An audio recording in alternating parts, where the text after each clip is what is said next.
Welcome back to the Daily COPpuccino.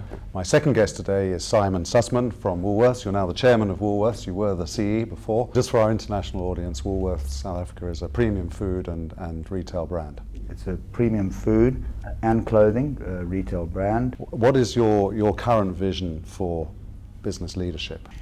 What has fascinated me is I think how well business is beginning to take on these challenges and how difficult it is for governments to take on these challenges. And normally one would say that business is the stumbling block. Business has the profit motive, business needs to return to its shareholders on a quarterly basis. But I think the opposite is happening, and I think it comes down to something that's emerged for me, which is how long does your sense of stewardship look forward? And part of the problem with democracies, and I'm very much a pro-democracy person, is democracies are in place for limited cycles of time.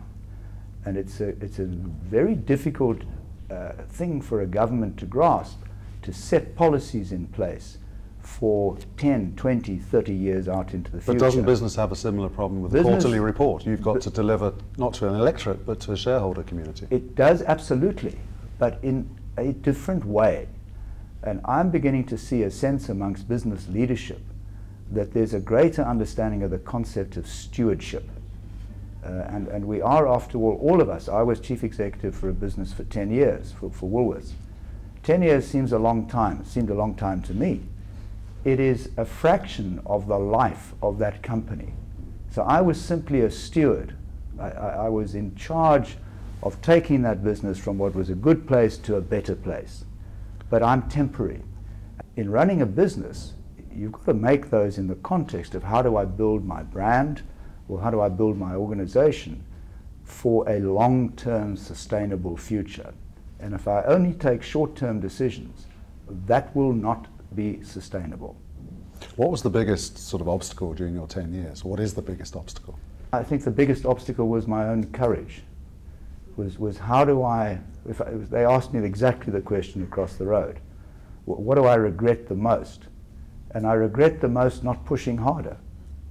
You can do business in a different way, and maybe I could explain Please do. A little bit of the journey that we undertook. Some of you have heard it already this morning.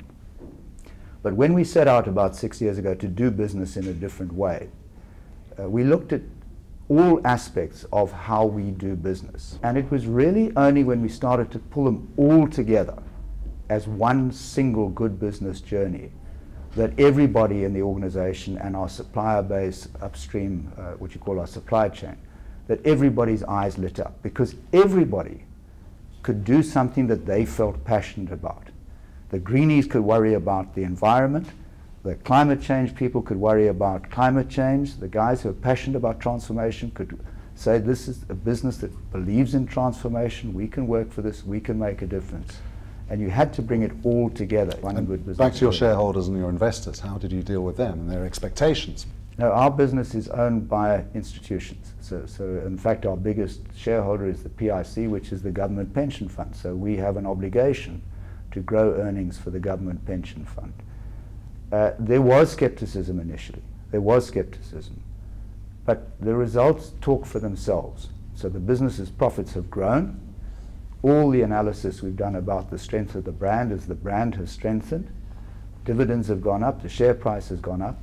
So anybody who says green costs money, I don't think that's true if you do it properly. But if you set out to do it in a way that you say it will make money for us, it can and does. It'll make it in your brand.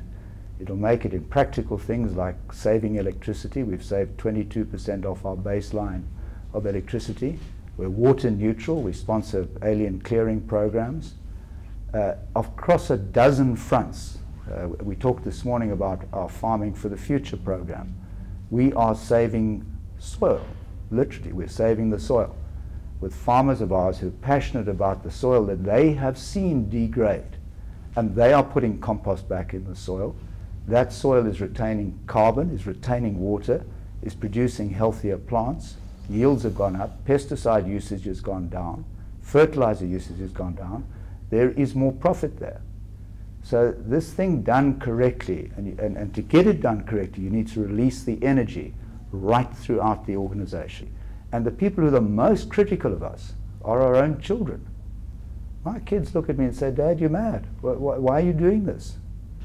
And I think that's the kind of push that we're getting, and each of us as leaders of our community, leaders of our businesses, have got to start doing business in a different way. Simon Susman, thank you for joining me on the Cambridge NetBank Daily COPpuccino. Thank you very much. Richard.